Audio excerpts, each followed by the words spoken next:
Hoy vamos a repasar un tema que lógicamente ya hemos visto. Está en Juan capítulo 6, versículos del 1 al 15.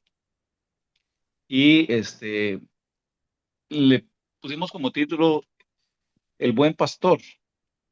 Eh, Vamos a iniciar con los dos primeros versículos. No sé si Paulita nos va a ayudar ahí con la posición de las videodiapositivas. Ahí está. Dice el Salmo 23 y todos lo conocemos, el 1 y el 2 que dice, el Señor es mi pastor, nada me faltará. En lugares de delicados pastos me hará descansar, junto a aguas de reposo me pastoreará. La primera mitad del capítulo 6 de Juan, el apóstol nos presenta una imagen de Jesús como el buen pastor. Jesús es nuestro pastor que se preocupa por nuestras necesidades y Jesús es nuestro consolador en tiempos de angustia. Por eso, pongamos atención al desarrollo de la historia que Juan nos presenta. Los eventos de este capítulo se establecen un año completo después de los eventos del capítulo 5. Estamos prácticamente a un año de la crucifixión de Jesús. Esto corresponde al periodo tardío del ministerio terrenal de Jesús en Galilea. Ese periodo domina las narraciones en los otros tres evangelios, pero Juan dedica solo los capítulos 6 y 7 a este periodo del ministerio de Jesús. Entonces, veamos que Juan quería enfatizar sobre este importante periodo de la vida de Jesús. Y vamos a la primera parte entonces de la lectura de Juan. Juan 6, del 1 al 7. Y dicen los tres primeros. Después de esto, Jesús fue al otro lado del mar de Galilea, el de Tiberias, y le seguía gran multitud, porque veían las señales que hacían los enfermos. Entonces subió Jesús a un monte y se sentó allí con sus discípulos. Y estaba cerca la Pascua, la fiesta de los judíos. 5 al 7. Cuando alzó Jesús los ojos y vio que había venido a él gran multitud, dijo a Felipe, ¿de dónde compraremos pan para que coman estos? Pero esto decía para probarle, porque él sabía lo que había de hacer. Felipe, en el último versículo, le respondió, 200 denarios de pan no bastarían para que cada uno de ellos tomase un poco. Juan comienza el relato diciendo después de estas cosas. Juan no quiere decir inmediatamente después de los eventos del capítulo 5. Al comienzo del capítulo 5, Jesús viajó a Jerusalén para la fiesta de la Pascua. Ahora, en 6:4, Juan menciona la próxima fiesta de Pascua, lo que significa un evento de Pascua separado. Así que ha pasado, en principio, un año entero entre los capítulos 5 y 6. Juan pasó por alto muchos eventos que tuvieron lugar ese año intermedio en la Galilea, probablemente porque los otros escritores cubrieron esas cosas en detalle. Aún así, Juan eligió incluir el siguiente relato de la alimentación de los 5,000 y la posterior navegación de regreso de los discípulos a Cafarnaúm. De hecho, este es el único milagro registrado en los cuatro evangelios. Claramente, este momento es importante. Y Juan tenía algo que agregar a los relatos de los otros escritores sobre estos eventos. Así que haremos algunas comparaciones entre su relato y los otros evangelios a medida que avancemos. Según el relato de Marcos, Jesús viaja desde su área de origen cerca de Cafarnaúm, en la costa noroeste del mar de Galilea, a Bethsaida. Juan simplemente dice que fueron al otro lado de Galilea. Jesús navega unos 4,5 kilómetros, atravesando el extremo norte del mar.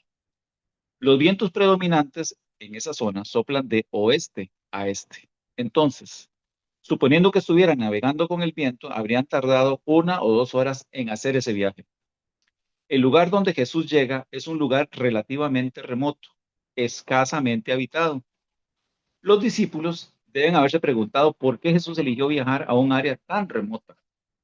En el versículo 2 que estábamos leyendo, se nos dice que una gran multitud sigue a Jesús mientras hace este viaje, porque buscan más del ministerio de sanidad física que Jesús les ofrece.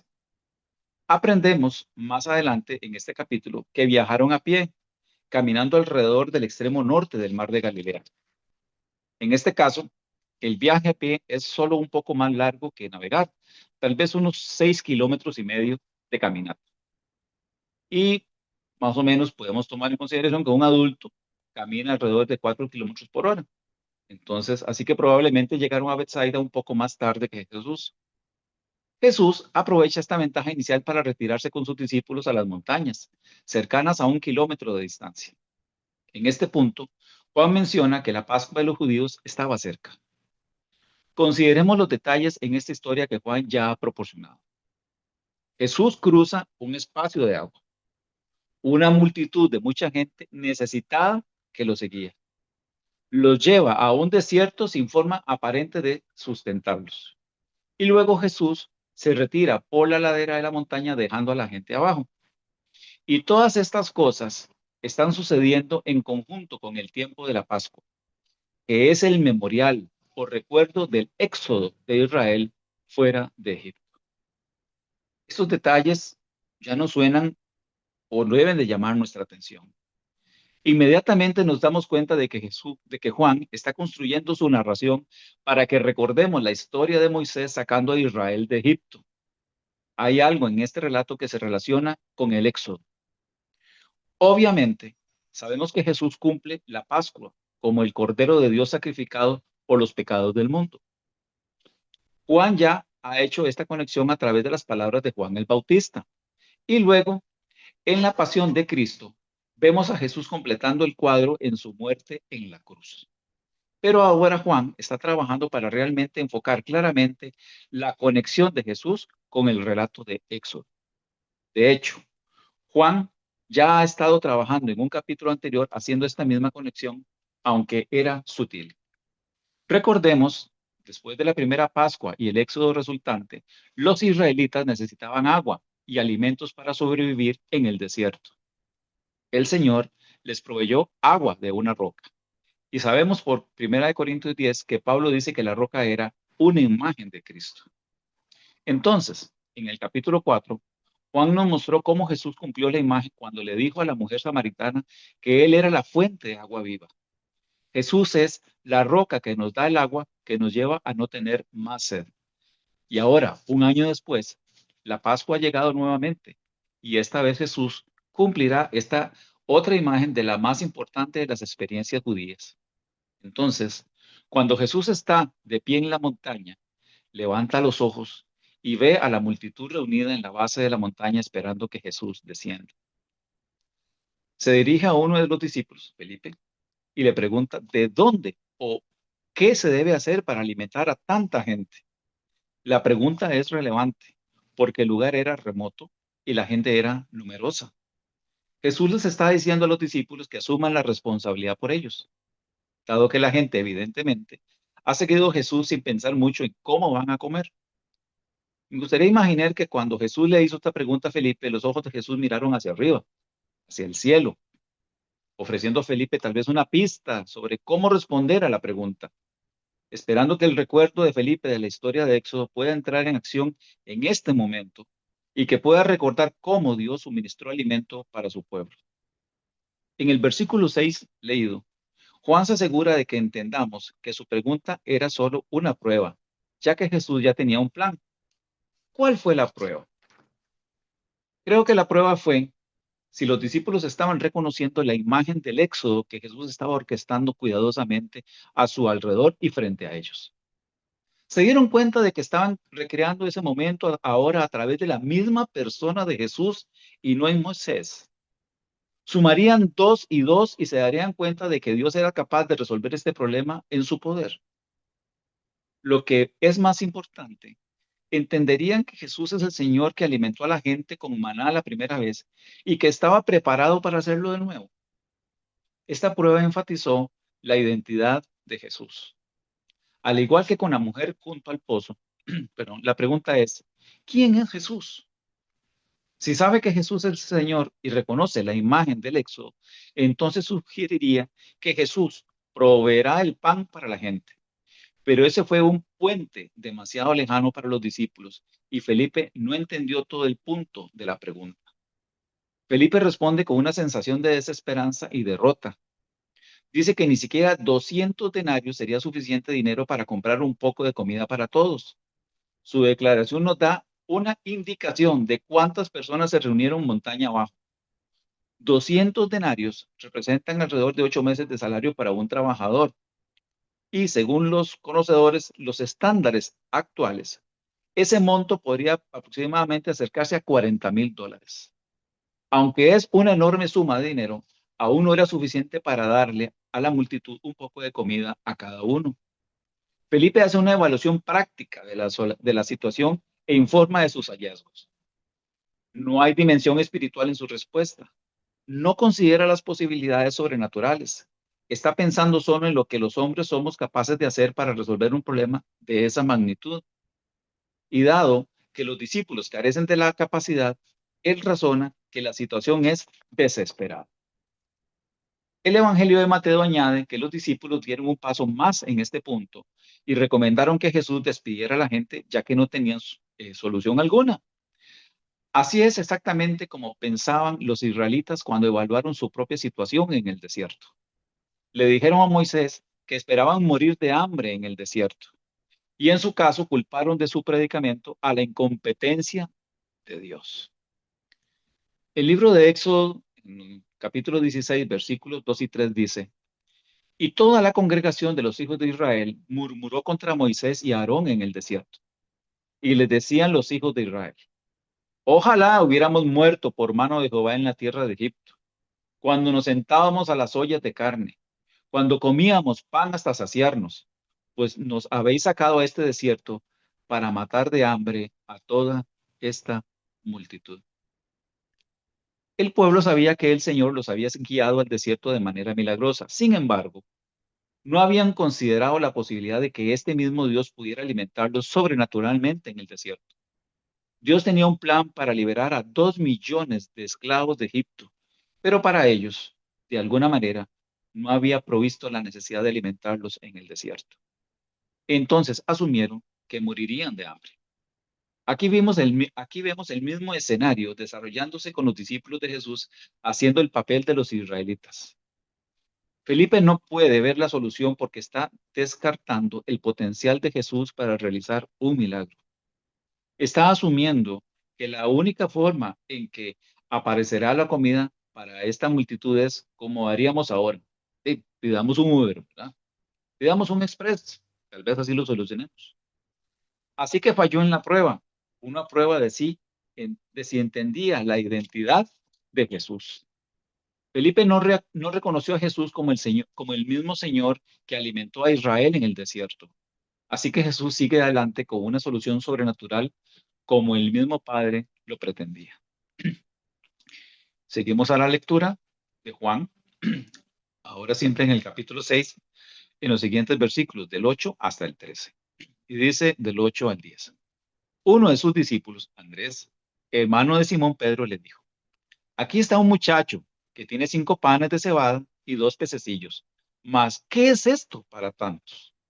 Entonces Jesús dijo: Haced recostar a la gente. Y había mucha hierba en aquel lugar, y se recostaron como en número de 5,000 varones. Y tomó Jesús aquellos panes, y habiendo dado gracias, los repartió entre los discípulos, y los discípulos entre los que estaban recostados. Asimismo de los peces, cuando querían. Y cuando se hubieran saciado, dijo a sus discípulos: Recoged los pedazos que sobraron, para que no se pierda nada.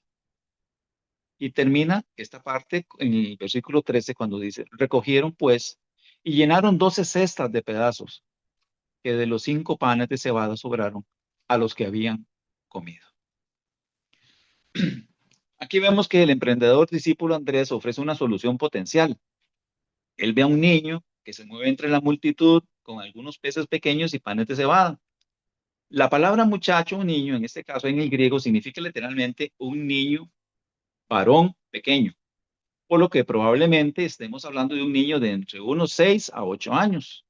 Y la palabra griega para pez es la palabra para un pez muy pequeño, probablemente algo así como anchoas destinadas a ser condimentadas con el pan. Es posible que haya sido hijo de una familia entre la multitud, y ve una oportunidad para vender sus bienes. ¿Por qué Andrés siquiera pensó en proponer la canasta de bienes de este niño como una solución al problema?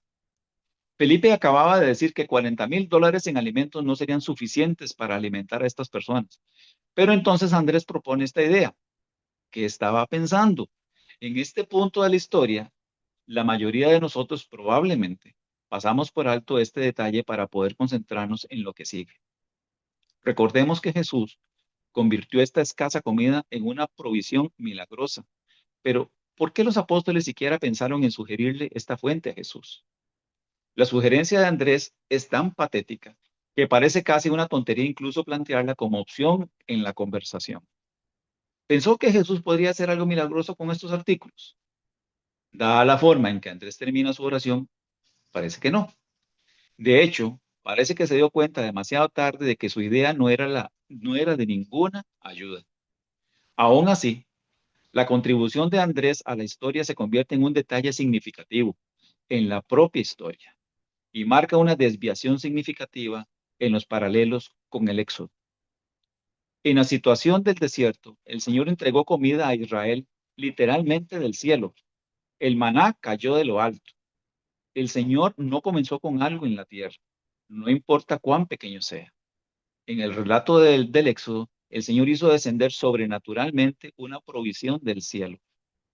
Obviamente, Jesús realiza un milagro igualmente impresionante esta vez, pero es significativo que elija multiplicar algo en la tierra. En esta situación, nada nuevo va a bajar del cielo. Esta vez comienza con algo muy escaso, apenas perceptible y poco adecuado. Una solución propuesta por un discípulo, algo que era insignificante a los ojos de los hombres, apenas suficiente para resolver un problema apremiante. Claramente, debemos entender por qué el Señor ha cambiado el programa esta vez. Esta desviación de la historia del Éxodo es un detalle importante en el recuento del maná. El propósito de esta partida quedará claro en la segunda mitad del capítulo, cuando Jesús discute el significado de estas cosas con la multitud.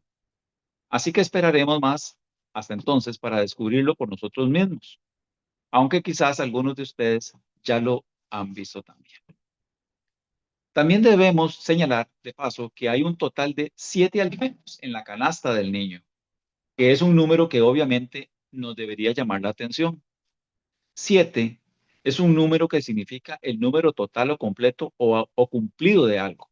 Hoy diríamos el 100% para significar el total de algo. La Biblia usa el número 7 para significar lo mismo. Entonces, algo se está completando, cumpliendo en este momento. Eso es algo que también queremos entender a medida que avancemos. Entonces Jesús da instrucciones a los discípulos. Los detalles son probablemente familiares. Primero, Jesús instruye a la gente a sentarse en la hierba. En el Evangelio de Marcos se nos dice que se sientan en grupos de 100 y de 50, lo que simplemente significa en grupos pequeños y manejables. Fácilmente podemos imaginar propósitos prácticos en por qué Jesús les pidió que se sentaran. Si las personas hambrientas ven que la comida se les acerca, tienden a correr hacia ella para asegurarse de obtener una parte.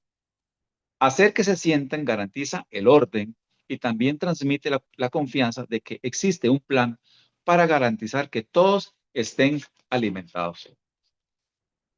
Pero esas razones prácticas son la razón principal por la que Jesús los sienta en la hierba. El propósito principal se relaciona con el Salmo 23, que es lo que leímos al inicio. El pastor es aquel que hace reposar a sus ovejas en verdes pastos. El pastor cuida de sus ovejas y se asegura de que reciban sus raciones. Las ovejas no tienen la capacidad de encontrar sus propios pastos verdes. Son famosos por ser animales de una naturaleza volátil y nerviosa que puede causar problemas. Se mueven por el campo con la mirada baja siguiendo lo que tienen adelante hasta el punto de tropezar con el peligro. Entonces, dependen de un pastor para ser guiados. En aquel momento, las instrucciones de Jesús fueron parte de testificar que Él es el pastor del Salmo 23, aquel que cuida de nosotros, porque no podemos hacerlo por nosotros mismos. Esto es cierto para cada miembro del rebaño de Jesús. Incluso cuando pensamos que nos estamos manteniendo a nosotros mismos en nuestra ocupación diaria o a través de nuestros ahorros, solo nos estamos engañando a nosotros mismos. Al pensar así, corremos el riesgo de pasar por alto la provisión y la presencia del Señor en nuestra vida, porque todo lo que tenemos viene del Señor. El hecho de que nuestra provisión diaria llegue a través de un cheque, de un pago semanal, quincenal o mensual, o en un giro bancario, o a través de nuestros ahorros acumulados, no debe hacernos olvidar que al final significa que nuestra seguridad es el resultado de la continua provisión de la gracia de Dios. En cualquier momento, estas cosas podrían desaparecer, como a menudo lo hacen. Y cuando lo hagan, finalmente reconoceremos que nunca tuvimos seguridad debido a esas cosas. Nuestra seguridad proviene de la voluntad del pastor de cuidar de sus ovejas, haciéndonos descansar en pastos verdes cuando lo necesitamos. En este punto, Juan nos da el número de los hombres contándolos en alrededor de 5,000. El número total no es significativo, aparte de la aparición del número 5, que es el número de la gracia, pero refuerza el tamaño del problema que enfrentan los discípulos. 5,000 hombres significan 5,000 familias, lo que explicaría por qué $40,000 no fueran suficientes para darles a todos, aunque sea un poco de comida. Pudo haber entre 15,000 y 30,000 personas en la base de aquella montaña. Teniendo en cuenta que esta escena tiene lugar cerca del final de los años del trabajo de Jesús en Galilea, es muy probable que haya acumulado muchos seguidores en ese momento. También explicaría por qué los fariseos veían a Jesús como una seria amenaza a su poder y autoridad. Cualquiera que sea seguido por una multitud leal de 20,000 personas tiene poder real. A continuación, Jesús da gracias por la comida y el milagro que está a punto de seguir. Luego comienza a partir el pan y repartir el pescado. Juan dice que Jesús distribuyó la comida a las personas sentadas, pero el Evangelio de Marcos aclara que Jesús distribuyó la comida a través de las manos de los discípulos. Jesús entregó la comida a cada discípulo, quien luego lo llevó a la gente en una canasta. Por lo tanto, cada discípulo volvió a Jesús muchas veces para volver a llenar sus canastas. Y a medida que este proceso continuaba, los grupos de personas comían hasta saciarse. Nadie se quedaba con ganas de comer. Nos tenemos que preguntar, ¿qué pasaba por la mente de los discípulos mientras subían y bajaban la montaña llenando sus cestas? Sabían que Jesús comenzó con solo un poco de comida, pero ahora encuentran que sus canastas llenas una y otra vez. No hay ninguna conversación entre los discípulos registrada por ninguno de los evangelios. Entonces podemos asumir que los discípulos se quedaron sin habla, incapaces de reunir palabras, aunque suponemos que probablemente intercambiaron algunas miradas mientras pasaban de un lado a otro de la montaña. Después de que la multitud había sido alimentada, lo que debe haber tomado varias horas, Jesús ordenó a los discípulos que recogieran el exceso de la comida de la gente. No pasemos por alto que los discípulos estaban obligados a recoger la comida de la gente, y esto es mi punto de vista y pueden estar o no de acuerdo. El Señor podría haber simplemente multiplicado más alimento para cada discípulo. En cambio, la comida de los discípulos ya se había repartido a las personas de abajo. El Señor literalmente había regalado la comida de sus discípulos, por lo que ahora los discípulos tenían que regresar y recuperarla de la gente. Entonces, ¿cómo imaginamos que los discípulos recogieron esa comida? Obviamente tuvieron que solicitarlo a la gente. La gente probablemente hubiera querido quedárselo para ellos mismos. Entonces, los discípulos caminaron entre los grupos de personas pidiendo que todos los excesos de comida fueran recogidos y colocados en las canastas de los discípulos. El exceso se materializó, como dijo Jesús, porque el Señor se había asegurado de que se proporcionara a la gente más de lo que necesitaban. Ese exceso fue un reflejo de la abundante bondad del Señor, pero también fue una provisión destinada a suplir las necesidades de aquellos discípulos que acababan de trabajar para servir al pueblo. Notemos que la cantidad recolectada fue exactamente 12 canastas, reflejando a los 12 apóstoles que habían servido al pueblo. ¿Qué estaba tratando de enseñarnos Jesús por la forma de que construyó este proceso de alimentar a la gente y proveer para sus discípulos? Primero, Jesús a menudo emprende sus obras más grandes entre su pueblo con comienzos escasos. Cuando Jesús se dirigió a Felipe, era la oportunidad de Felipe para seguir algo grandioso. En cambio, Felipe se dio por vencido con la situación porque no había una solución visible. La fe no es fe si se basa solo en lo que se puede ver, como enseñó Pablo. La fe sincera y activa requiere la voluntad de actuar con una expectativa llena de esperanza. Andrés estaba un paso más cerca de la fe porque al menos sugirió una solución que dependía de la fe en la capacidad de Dios para multiplicarse, pero con la misma rapidez se retiró de la fe al abandonar la posibilidad. ¿Qué hubiera pasado si a alguien le hubiera sugerido Jesús que repartiera la comida del niño esperando que el Señor hiciera suficiente para satisfacer la necesidad? Creo que la situación hubiera resultado exactamente igual. Y ese es el punto. La pregunta inicial de Jesús fue una oportunidad para que estos hombres participaran en una obra milagrosa de Dios que él ya estaba planeando llevar a cabo. Fue una obra que el Señor estaba preparando para realizar con o sin su participación de ellos. Pero al ofrecerle la oportunidad de creer en Él antes de que lo vieran, podrían ser bendecidos al fortalecer su fe. Hay una verdadera bendición espiritual para el creyente cuando actúa en fe, como lo dijo Jesús a Tomás. Y lo vemos en Juan 20, versículos 27 al 29.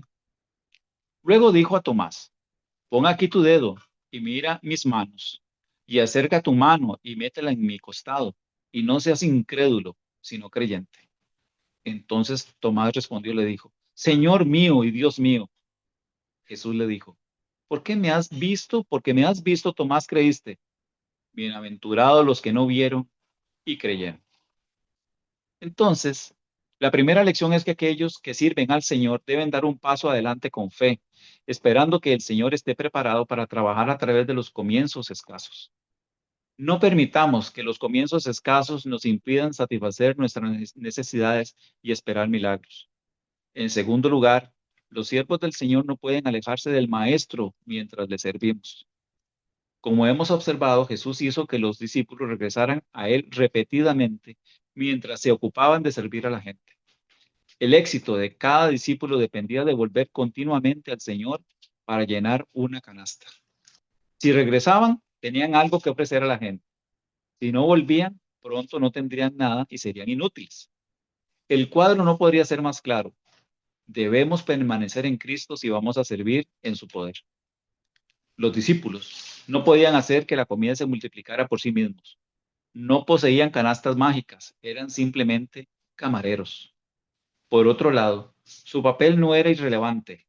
Jesús diseñó el milagro para que dependiera de los discípulos entregar la comida a la gente. Al principio la gente no sabía en gran medida lo que estaba sucediendo en la montaña.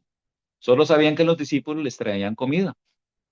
Nadie ministra al pueblo de Dios en virtud de la brillantez o el entrenamiento o la experiencia o la pura fuerza de nuestra personalidad. Los siervos de Dios exitosos solo entregan lo que Jesús provee para su rebaño. Lo que Él nos da tiende a agotarse sin su respaldo, ¿cierto? Por eso es que tenemos que una y otra vez, hermanos y hermanas, primero volver a su palabra, segundo, volver a Él en oración y tercero, volver a Él en arrepentimiento y humildad. Si hacemos eso, podemos ser útiles para Él y convertirnos en parte del hacer que sucedan cosas maravillosas. En tercer lugar, desde nuestra perspectiva limitada, las obras a las que estamos llamados a participar rara vez parecen milagrosas e incluso muy importantes, pero Dios puede lograr mucho a través de nosotros, de cada uno de nosotros. Consideremos que estos discípulos probablemente nunca presenciaron el momento en que Jesús multiplicó el pan o los peces. Lo más probable es que simplemente regresaban a Jesús para encontrar más comida lista para cargar en sus canastas. Obviamente, sabían que algo especial estaba pasando, pero en ese momento su trabajo no era más que recoger comida y entregarla. A menudo, así es servir a Dios desde nuestra perspectiva. Solo estamos entregando pescado. Somos voluntarios cumpliendo un deber en la iglesia de Cristo.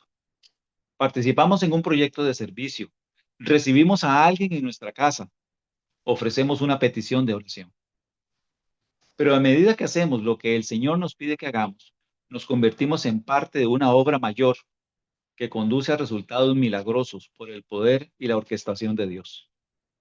A veces, el Señor está dispuesto a permitirnos echar un vistazo a los resultados sobrenaturales que resultan de nuestro trabajo, pero la mayoría de las veces nunca los vemos. Pero eventualmente, cuando entremos en la gloria, aprenderemos todas las obras de Dios y cómo participamos en esas cosas por fe. Finalmente, aquellos que servían al Señor deben esperar que su arduo trabajo sea satisfecho con una provisión adecuada del Señor. Pero esa provisión no se materializa de la nada. Viene como consecuencia de servir diligentemente al pueblo de Dios. Me imagino que los discípulos estaban exhaustos después de subir y bajar la montaña tantas veces durante varias horas.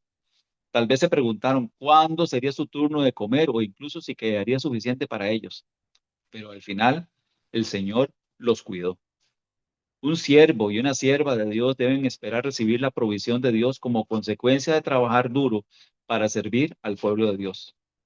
Y esa provisión será suplida de las manos de aquellos a quienes Él sirve. El Señor suple a su pueblo con un exceso, destinado a satisfacer las necesidades de los siervos del Señor. Y luego el Señor llama a sus siervos a buscar esa provisión de entre la gente para que puedan ser beneficiados. Y el pueblo de Dios debe estar dispuesto a ceder el exceso a aquellos que lo merecen. Pero la provisión del siervo no debe ser más lujosa que la dada al pueblo de Dios. En este caso, los discípulos recibieron la misma provisión que el pueblo recibió del Señor, un poco de pescado y pan. Si Jesús hubiera estado repartiendo bistec y langosta, entonces los discípulos podrían haber esperado recibir lo mismo. Si el Señor hubiera elegido proveer arroz y frijoles, entonces el siervo del Señor no podía esperar a algo mejor. En todos los casos, se debe permitir que el sirviente participe de esa provisión, pero recordando siempre que si tenemos comida y abrigo, debemos estar contentos, como dice Pablo. Tarde o temprano, la multitud se da cuenta de la magnitud del milagro que ha ocurrido y quizás también reconozcan la conexión con la historia del Éxodo. En Juan 6, 14 y 15, que es el siguiente texto, dice, aquellos hombres entonces, viendo la señal que Jesús había hecho, dijeron, este verdaderamente es el profeta que había de venir al mundo. Pero entendiendo Jesús que iban a venir para apoderarse de él y hacerle rey, volvió a retirarse al monte él solo. Notemos que la gente declara que este milagro fue una señal para ellos. Llamar a algo una señal significa que creían que Dios les estaba revelando algo a través de estos eventos. Tenían razón, pero malinterpretaron el significado de la señal. Decían que Jesús era el profeta que había venido al mundo. Se referían al profeta que Moisés dijo que vendría a Israel en un día en el futuro. Y eso es lo que nos lleva a Deuteronomio, capítulo 18, versículos del 15 al 18. Y dice así, profeta de en medio de ti, de tus hermanos como yo, te levantará Jehová tu Dios, a él oiréis. Conforme a todo lo que pediste a Jehová tu Dios en Horeb el día de la asamblea, diciendo, no vuelva yo a oír la voz de Jehová mi Dios, ni vea yo más este gran fuego, para que no muera. Y Jehová me dijo, han hablado bien lo que han dicho. Profeta le levantaré de en medio de sus hermanos, como tú, y pondré mis palabras en su boca, y él les hablará todo lo que yo le mandare. El profeta que Moisés estaba describiendo, amados hermanos, amadas hermanos, era el Mesías, era Jesús. Entonces la gente estaba en lo correcto cuando reconocen a Jesús como el cumplimiento de la promesa de Moisés, pero luego van en la dirección equivocada. Concluyen que el profeta conquistaría al enemigo político de Israel, a Roma, y llevaría a Israel a la libertad política tal como lo hizo Moisés contra Egipto. Por eso piden que se lleve a Jesús a Jerusalén y lo instalen como su nuevo líder político. Observemos que Juan dice que quieren llevarse a Jesús por la fuerza. No está claro si Juan quiere decir que se están preparando para obligar a Jesús a ir a Jerusalén o tal vez Juan quiere decir que están llamando a la gente a unirse a Jesús para expulsar a los romanos de Israel. De cualquier manera, tienen exactamente la idea equivocada de por qué Jesús vino a Israel. Sí, Jesús es el profeta que Moisés prometió, pero Jesús vino para propósitos celestiales y eternos, no para propósitos terrenales y temporales. Para entender apropiadamente la conexión entre el ministerio de Jesús y el ministerio de Moisés, primero tenemos que entender que las imágenes en las escrituras siempre forman una relación de menor a mayor. La vida y la obra de Moisés fueron construidas por Dios para formar una versión menor del ministerio de Jesús. Desde su nacimiento hasta su exilio en el desierto, hasta su regreso por Israel, hasta su papel como mediador, etcétera, Moisés representó a Cristo. Moisés, siendo un instrumento de Dios, liberó a Israel de la esclavitud de Egipto, pero Jesús liberó a los hombres de la esclavitud del pecado. Perdón. Moisés llevó a Israel al antiguo pacto en piedra, mientras que Jesús lleva a los hombres al nuevo pacto en su cuerpo. Moisés conquistó el ejército de Egipto, mientras que Cristo conquista la fuerza de Satanás. Así que el ministerio de Jesús fue un ministerio mayor que el de Moisés, haciendo así Moisés una imagen de Cristo en forma menor. Pero la gente no vio esa relación. Percibían que Moisés y el profeta trabajaban al mismo nivel y con los mismos propósitos. Este fue un punto constante de confusión entre el pueblo de Israel en los días de Jesús. No podían entender cómo Jesús podía ser más grande que Moisés o Abraham o incluso Jacob, como comentó la mujer junto al pozo de agua. Incluso hoy día, la gente continúa repitiendo este error de reducir el ministerio y la enseñanza de Jesús a solo resultados terrenales. Hoy en día hay gente que dice que Jesús fue simplemente un buen maestro o un líder espiritual o un ejemplo moral o incluso un profeta. Niegan a Jesús como Dios para que puedan ignorar las cuestiones de la muerte, el juicio y el infierno que planteó el ministerio de Jesús. Al reducir las metas de Jesús a nada más que una agenda terrenal, un incrédulo puede sentirse cómodo en su pecado. Estos judíos se apresuraron a asumir un propósito terrenal en los milagros de Jesús porque nunca consideraron que necesitaban una solución espiritual. Escucharon a Jesús enseñar y vieron sus milagros. Sin embargo, responden declarando que Jesús conquistará Roma. Cuando Jesús vio lo que se estaba desarrollando, se retiró a la montaña para permanecer inaccesible para ellos. Jesús no iba a permitir que la multitud redirigiese su misión hacia un reino terrenal. Podríamos preguntar, ¿por qué Jesús no le dio a ambos a la gente? ¿Por qué no derrotó a Roma y les trajo la salvación? Porque el reino no podría ser instalado hasta que los ciudadanos del reino hayan sido preparados para entrar en él. Y esos ciudadanos se encuentran por la fe. Esos ciudadanos, hermanos y hermanas, somos nosotros, a quienes nos ha abierto la puerta para poder reconocer a Jesús como Dios, como el Señor y Señor de todas nuestras vidas. Creo que los mismos cristianos ocasionalmente cometemos ese mismo error de hoy, como lo hicieron los judíos en aquella época.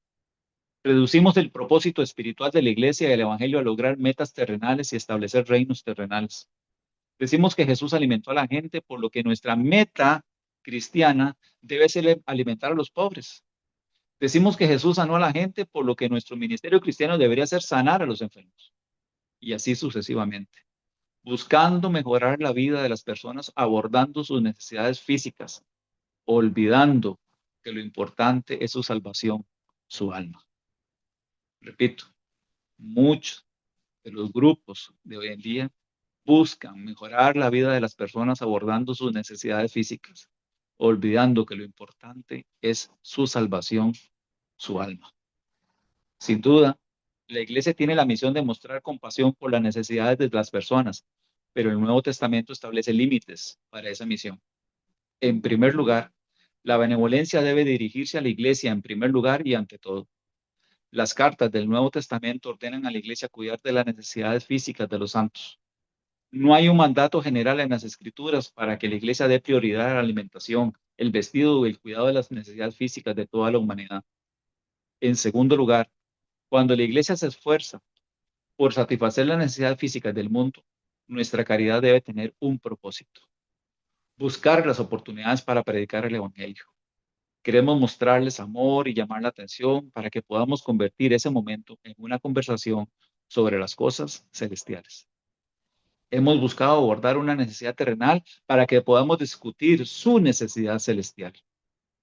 Cuando la iglesia se preocupa por resolver solo las necesidades terrenales, sin convertir esos contactos en discusiones celestiales, hemos seguido el error de estos judíos, siguiendo a Jesús. Estamos tratando de llevar a Jesús por la fuerza en una dirección a la que Él no irá y lógicamente no nos acompañará. El ministerio de la iglesia no puede ser sustituido por una misión de caridad o de obras públicas. Este es el pensamiento el que eventualmente conduce a hospitales, universidades, casas de retiro y otros negocios cristianos. Irónicamente, muchas de esas instituciones finalmente excluyen o descartan la predicación del Evangelio y un espíritu de tolerancia. La misión de la iglesia es predicar el Evangelio para que las almas se salven. El cuerpo físico no es nuestro enfoque primordial, es el alma. La misión de la iglesia no es hacer que las personas sean buena gente, es que aprendamos a tener la imagen de Cristo en nosotros. Y vemos el último pasaje de esta noche en Mateo 11:29. Paulita, gracias. 11:19. Vino el Hijo del Hombre que come y bebe, y dicen: He aquí un hombre comilón y bebedor de vino, amigo de publicanos y pescadores, pero la sabiduría es justificada por sus hijos. Y, ay, perdón, Paulita, te dije 11:19, era 11:29, perdón, pero lo voy a leer, 11:29. Y dice así: Llevad mi yugo sobre vosotros y aprended de mí, que soy manso y humilde de corazón, y hallaréis descanso para vuestras almas, porque mi yugo es fácil y ligera mi carga. Hermanos, hermanas, creo que este, esta exposición de la palabra que nos da el discípulo, de verdad que nos muestran el buen pastor que es nuestro Señor Jesucristo, quien nos ama, quien nos cuida, quien nos provee y que atiende todas nuestras necesidades. Somos muy cabezones, empezando por este que les estaba hablando, muy cabezón, y a veces se nos escapa la posibilidad de ver en los momentos difíciles la presencia de Dios en nosotros y alrededor de nosotros y teniendo cuidado de nosotros. Como decía en la explicación, a veces, hermanos, creemos que dependemos de nuestros ahorros, del cheque que llega semanal, quincenal, mensual, pero eso, hermanos, se nos acaba. En un momento se acaba, pero tenemos que tener una visión espiritual diferente a los demás, a que el Señor es nuestro buen pastor y que nada nos faltará, a pesar de las dificultades. Y que la misión nuestra en esta tierra es ser siervos de Dios para aprovechar los instantes que nos da la vida delante de la gente que está a nuestro alrededor, no solamente para hablar de sus necesidades físicas, sino que aprovechar ese momento para que tal vez sea esa única oportunidad que tenga esa persona de encontrarse con el Señor y salvar su alma, como esperamos cada uno de nosotros hacerlo. Hermanos, gracias por su tiempo, gracias por su paciencia y pedirle a, a don Gravy si nos despide en oración, hermano, por favor. Claro, con todo gusto, gracias a ustedes, don Steven, por esa palabra tan bonita, tan enriquecedora. Amado Dios, que estás en los cielos, Señor, gracias por darnos la oportunidad de escuchar tu palabra.